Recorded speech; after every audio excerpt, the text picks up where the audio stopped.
અત્યારે હાલમાં આવી મોટી ખબર, ઉત્તર પ્રદેશના પાટનગર લખનઉ ટ્રાન્સપોર્ટ નગરમાં ઇમારત તરાશી થતાં મોટી દુર્ઘટના સર્જાઈ છે. હાલ આ દુર્ઘટનામાં એક વ્યક્તિનું મોત થયું છે જ્યારે 13 લોકો ઇજાગ્રસ્ત થયા છે.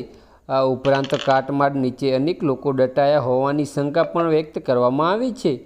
ઘટનાની જાણ થતાં જ સ્થાનિક પોલીસ અને ફાયર બ્રિગેડની ટીમોએ બચાવ કામગીરી શરૂ કરી છે.